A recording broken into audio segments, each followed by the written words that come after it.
Oi pessoal, vamos voltar, belezinha? Então nós falamos a primeira parte dessa aula de administração de protocolos institucionais de forma bem básica, bem simples, tá gente? Ao longo do curso nós vamos tratar desses protocolos e normas novamente, tá? Que toda matéria vai ter seus protocolos e suas normas. E outro assunto que também chamou atenção dentro da administração, ali ficou algumas dúvidas, parte de acidente e sequelas do trabalho, né? Então, resolvi fazer aqui um pedacinho também desse material que vai ser bem interessante para a gente poder conversar um pouquinho, tá bom? Talvez eu esclarecer alguma coisinha para vocês. Beleza, gente? Então vamos junto aqui na leitura, gente, ó. Acidente de trabalho de acordo com o artigo 19 da Lei 8.213, de 24 de julho de 1991, é aquele que ocorre no exercício de atividade a serviço da empresa e provoca lesão corporal ou perturbação funcional, que pode causar a morte, a perda ou a redução permanente ou temporária da capacidade para o trabalho, tá? Então é uma classificação aqui, né, desse lance do acidente de trabalho em si, obviamente o que a lei determina sobre o acidente de trabalho. Então, sendo morte ou perda da redução ou capacidade, né, permanente, temporária, uma perturbação corporal, na verdade, já está relacionada a acidente de trabalho. Não preciso perder também um membro, não preciso também morrer para ser um acidente de trabalho. Não, eu estou tendo um desconforto psicológico, por exemplo, está relacionado ali um problema no trabalho ali, uma sequela que o trabalho tá me dando ali, que pode ser um problema, tá, gente? Mas de modo geral, lesões corporais, obviamente ali. Acidente de trabalho, gente, ó, aqui embaixo eu coloquei para vocês. Colisão contra objeto agressor, acidente sofrido dentro do setor ou a serviço da empresa, acidente de trajeto e doenças ocupacionais, tá? Então são os exemplos aqui que nós podemos falar tratar dos acidentes de trabalho. Então, colisão contra objeto ou agressor, né? Objeto agressor, perdão, né, gente? O objeto caiu sobre você ali, né? Ou você se colidiu com um objeto. Acidente sofrido dentro do setor ou a serviço da empresa. Pode ser dentro do setor, fora a serviço da empresa, tanto faz. Acidente de trajeto, tá, gente? Esse lance de acidente de trajeto é polêmico porque no início do ano, deixa eu ver se é isso mesmo, no início do ano, parece que o nosso governo tinha sancionado uma diretriz que não ia, que acidente de trabalho, de trajeto não ia ser considerado como doença ocupacional, alguma coisa do tipo, uma polêmica aí que eles voltaram atrás, né? Então todo acidente de trajeto também, ou seja, vir da sua casa para a empresa, né, para o hospital, vamos para o hospital, tá, gente? Para o hospital, do hospital até a sua casa, ainda é responsabilidade aí da empresa que você trabalha, obviamente, ali, tá bom? Está sob a responsabilidade da empresa em si. Então isso é considerado o quê? Uma doença e doenças ocupacionais, né? Então isso é considerado acidente de trabalho, tá? Essa parte psicológica que eu falei ali em cima está relacionada às doenças ocupacionais, que são muitas que você pode ter. Veja, pessoal, nesse momento eu quero só dar uma ênfase bem superficial, porque vocês vão ter aula de saúde do trabalhador, né? Então a gente vai falar especificamente isso aqui. E também é uma coisa muito específica para enfermagem do trabalho mesmo. Mas em saúde pública nós tratamos isso aqui. Porque em saúde pública tem um tema que é saúde do trabalhador. E daí você tem que tratar esse assunto aqui. Então não vou ficar falando especificamente um montão de coisa aqui. Vamos focar então. Focamos ali o que é o acidente pela lei, pela diretriz e pela lei específica, e quais são as situações de acidentes que são situações que você pode vivenciar dentro da empresa, dentro do setor que você trabalha, no hospital, que é considerado como acidente de trabalho. Tá? Obviamente aqui nossa empresa também diretamente trabalhamos com esse assunto de acidente de trabalho, né, doenças ocupacionais.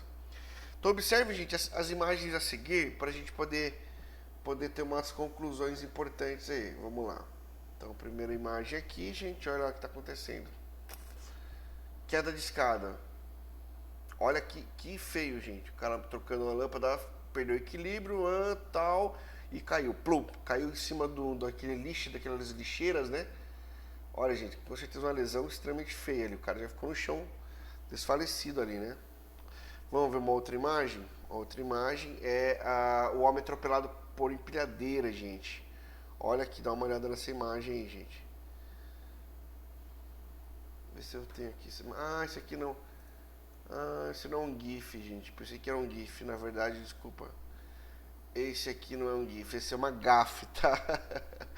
O que acontece aqui, gente? Esse cara aqui, um cara aqui do lado, ó, ele ia ser atropelado pela empilhadeira. Foi até bom que eu não coloquei, porque é bem feia a imagem mesmo, tá? Mas eu pensei que era um GIF animado, né? Mas na verdade não era um GIF animado. Mas tudo bem, de qualquer forma não tem problema. Vamos dar ênfase aqui, gente. Então são situações de acidente de trabalho que eu queria colocar para vocês. Um atropelamento, uma queda de escada. Mas para nós, principalmente focando a parte hospitalar, tá aqui o nosso problema, nosso principal problema aqui, gente. Ó, dá uma lida comigo aqui. A equipe de enfermagem realiza vários procedimentos invasivos, como administração de medicamentos, soroterapia, manipulação constante de agulhas e dispositivos intravenosos, o que nos tornam mais suscetíveis à ocorrência de acidentes. Obviamente, isso acontece de fato mesmo, né, gente? A manipulação diária com agulhas, obviamente, né? Coleta de sangue, administração de medicamentos, né, intramusculares e tudo mais dos nossos pacientes, determinam justamente esse risco aumentado, obviamente, aqui, né, gente, de infecção, de acidentes relacionados a pérfuro cortantes, tá? Apesar do setor de segurança do trabalho determinar justamente que acidentes são evitáveis, né? Existem muitas situações que realmente fogem do nosso controle às vezes, tá bom? Então, o grande lance aqui, gente, pensar em acidentes e sequelas dentro do trabalho, para nós que trabalhamos na enfermagem, né, é justamente pensar em acidentes com pérfuro cortantes. Acidentes com pérfuro cortantes, né, gente? Esse é o grande tema polêmico dentro da nossa área em si, gente. Vou tomar aqui um golinho de café, um golinho de água. Porque chama bastante atenção. Existem inúmeros artigos focando isso, inúmeros livros que focam sobre esse assunto aí. É um assunto bem polêmico dentro da nossa área. Mas Thiago, nossa área só esse grande problema, só o pérfuro cortante? Obviamente não. Outras doenças ocupacionais também, sim. Mas o pérfuro cortante é uma coisa que chama bastante atenção por conta dos números de acidentes que você tem relacionado a essa situação. Tá bom, gente? Bom, beleza, Thiago. Ok. Aconteceu esse acidente, né, do pérfuro cortante, e agora? O que é que eu faço? O que vai acontecer? Tá? Então vai acontecer, gente, isso aqui, ó. Deixa eu voltar aqui. Opa. Cobrindo na tela aqui, agora vai. Opa, beleza, gente. Deixa eu voltar aqui. O que tá acontecendo aqui na minha tela?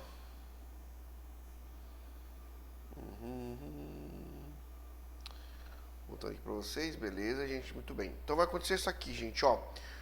Comunicado de acidente de trabalho, né? Então, comunicado de acidente de trabalho, que é o chamado CAT. Se você já ouviu falar essa palavra CAT, você tem um pai que trabalha na empresa, de repente se acidentou, irmão, primo, alguma coisa. Aí o pessoal fala assim, a gente vai abrir um CAT, né? Teve que abrir um CAT. O que é isso? Comunicado de acidente de trabalho. Esse comunicado, gente, é um comunicado obrigatório, né? Ele tem que ser feito sempre relacionado a esse comunicado, fazer esse comunicado, abrir esse comunicado ligado diretamente ao INSS, é obrigatório, tá, gente? Então o governo monitorar todos os acidentes ou incidentes que acontecem dentro de uma empresa com o trabalhador, com pessoas que estão ligadas ao INSS principalmente, tá? Então, uma primeira orientação aqui, gente, você dá uma lida comigo aqui, ó. Comunicar aos seus superiores o quanto antes o acidente que você teve ali. Vamos pôr que um acidente de pérfuro cortante, tá, gente? Sempre comunicar, ó, em caixa alta aqui, ó, sempre comunicar, sempre, para a realização e abertura do CAT. Isso é extremamente importante, a abertura do CAT. Isso aqui é obrigatório até para você ter os seus benefícios depois, que referentes a essa segurança do trabalho em si. Olha o que mais acontece aqui. O que é o CAT, né? CAT é o comunicado de acidente de trabalho, como eu já falei para vocês, né? É obrigatório em todas as situações que envolvem profissionais e empresa. Saiba mais acessando o endereço abaixo. Até coloquei para vocês aqui abaixo, porque daí tem várias questões que vocês podem levantar sobre o CAT, como que funciona, como que vai abrir, qual que é o sistema que utiliza, como que é a avaliação desse CAT, etc. Não vou ficar dando ênfase nisso aqui agora, gente, porque tem aqui também as questões aqui para você poder também pesquisar. Então entra nesse site que eu deixei para vocês aqui, que é do INSS, e lá vai ter comunicado de acidente de trabalho para você pesquisar e responder e sanar todas essas dúvidas importantes, tá bom? Mas super importante saber que toda vez que tem um acidente eu tenho que comunicar a minha chefia para que ele possa abrir, então, a junta médica, né, o setor de medicina do trabalho ali, o setor de medicina, abrir esse comunicado de acidente de trabalho que é extremamente importante, tá bom? Aí como exemplo de acidente, nós estamos pegando justamente o acidente com perfuro cortante, né? Então, o acidente com perfuro cortante, que para nós, dentro do hospital, é classificado como grave, é grave esse acidente, obviamente. Nós temos aqui uma sequência lógica, gente, essa sequência lógica que eu vou até colocar aqui em cima da minha imagem aí. Essa sequência lógica vai mostrar o que pra gente, justamente o que acontece. Então, a primeira coisa que você vai fazer lá, gente, é avisar a chefia. Perfurou, colheu lá, putz, perfurei, caramba, mão, que putz, tem que fazer lá, abrir o CAT, fazer todo o procedimento. Então, avisa a chefia primeiro. Avisou a chefia, você vai ser encaminhado ao setor de CCIH, né, que é a Comissão de Controle de Infecção Hospitalar, né, gente? Eu falei Centro de Controle de Infecção Hospitalar no vídeo passado, vídeo retrasado, né? Mas é Comissão de Controle de Infecção Hospitalar. Eu sempre erro esse bendito comissão, tá? Ou o setor de saúde ocupacional, tá? Que é o setor que eu trabalharia no caso aí dentro do setor hospitalar, né? Então você vai ser encaminhado para esses dois. Por quê, gente? O Comissão de Controle de Infecção Hospitalar, obviamente, vai estar cuidando dessa parte burocrática dos exames, coleta de exames do paciente e tudo mais, né, para poder ver se não tem riscos de algumas doenças específicas. E o setor de saúde ocupacional tem um setor burocrático também, tem o médico do trabalho que vai determinar, fazer o CAT, fazer toda a parte burocrática do assunto relacionado ao acidente de trabalho. O perfuro cortante acaba sendo meio que uma de certa forma, uma vigilância ali, né, epidemiológica, vamos dizer assim, é obrigatório, obviamente, fazer essa vigilância, né, e, consequentemente, você abrir esse CAT específico aí. Bom, depois que você passou no setor aí, pessoal, o que vai fazer? O CCH vai então, ó, junto ao paciente, pedir alguns exames, dá uma olhada lá no terceiro item, que é exames. Esses exames, pessoal, são dois exames específicos, que é o HBsAg, que é o antígeno relacionado à hepatite B, né? E o outro que é o anti-HCV, que é relacionado à AIDS, tá? Que são as duas principais doenças mais preocupantes quando você fala de contato com o sangue, né? Então, o que acontece? Tem que ver se o paciente também dá esse consentimento de você fazer essa coleta. O paciente tem que consentir, obviamente, ali, né? O paciente fonte, para você poder fazer essa coleta, senão, né, para você poder fazer esse teste especificamente aí, tá? Mesmo porque não é um teste que se faz a todo momento, né? Por exemplo, um cara que tem AIDS e tem a hepatite B, por exemplo, ele não é, por exemplo, bloqueado de trabalhar no setor, né? Ele pode trabalhar normalmente, né? Mas isso aí é um exame que acaba expondo, teoricamente, ali, de repente, um parâmetro, uma doença que o paciente não quer. Mas nesse caso, uma situação como essa, uma situação que você tem que pedir, obviamente, consentimento e fazer o exame no paciente especificamente ali, tá, gente? No paciente, para você poder ter esse resultado referente a se ele tem a doença ou não, tá? O que vai acontecer então, pessoal? Se o paciente tem a doença, né, normalmente, ali e tudo mais, você vai ter que se submeter, então, a vítima, no caso que foi o cara que se perfurou, ao tratamento de quimioprofilaxia e drogas retrovirais, para poder reverter esse quadro aí. Então, isso é comprovado, tá, gente? Então eu quero que vocês até procurem protocolo protocolo de atendimento em pérfuros cortantes. Pode até ser da IBSER mesmo, da IBSER, que eles têm lá, essa ordem específica aí, tá? Então, Se você tem, é comprovado, então daí você vai se submeter a esse tratamento e essa aqui é quimioprofilaxia relacionada às drogas retrovirais e tudo mais. Tá bom, gente? Outra coisa que eu quero que vocês estudem, né? Então, estudem aqui, gente, na apostila os tipos de proteção, medidas de precaução universal e medidas de biossegurança. Está na apostila lá de vocês, está bem detalhado especificamente ali. Então, novamente, só para fixar, gente, CAT, acidente de saúde, comunicado de acidente de trabalho, ele vai ser feito pelo médico de medicina ocupacional e tudo mais. Se você tem um acidente, por exemplo, com pérfuro cortante, você tem que avisar sua chefia e tem todo um protocolo para você seguir. Pessoal, eu não estou falando protocolo em detalhe, por quê? Porque eu quero que justamente você pegue os seus dedrilhos e pesquise lá no Google. Por isso que eu vou falar, protocolo de atendimento, acidente com pérfuro cortantes, coloca lá da IBSER pode ser IBSER ou se você jogar protocolo de atendimento com pérfuro cortantes, já vai aparecer lá protocolos para você. Quero que vocês leiam esse protocolo. Nossa aula já é de protocolo, então quero que vocês já comecem a ler esses protocolos. Aí tem várias coisas informando lá. Alguns protocolos mostram até os medicamentos específicos utilizados para você poder para você ser atendido nessas situações, tá bom? É um assunto também que nós iremos falar mais vezes aqui, tá, gente? Nós vamos voltar a falar desse assunto também, tá? E então a gente vai detalhar um pouquinho melhor depois. Mas a sequência lógica então do atendimento é assim. Lá no protocolo tem todo o que você tem que fazer, né? Tudo exatamente protocolado certinho na ordem que tem que fazer. Então dá uma lida lá bonitinho. Mas aqui basicamente coloquei para você 3 coisas que vão acontecer, 3 momentos que vão acontecer aqui importantes dentro desse atendimento em si. Tá bom, gente? Bom, vamos mudar aqui para o próximo slide para a gente terminar. Que é o que, pessoal? Que tá outro assunto também que pediram para a gente falar um pouquinho, né?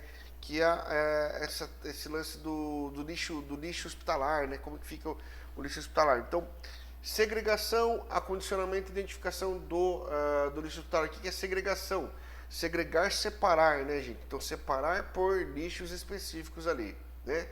O acondicionamento, cada lixo no seu local específico, né? É muito importante, obviamente, isso aí, né? E também a identificação ideal aqui desse material biológico, desse material hospitalar aí, tá, gente? Aqui também, obviamente, eu não detalhei muito, tá, gente? Não detalhei muito, a gente vai voltar a falar sobre esse assunto também. Até tô achando que essa administração tá falando bastante coisa, né? Porque isso aqui seria uma aula de biossegurança, por exemplo, né? Uma aula de biossegurança que nós falaríamos sobre esse assunto específico aqui, mas tudo bem, eles já abordaram, chama bastante atenção, isso é legal também.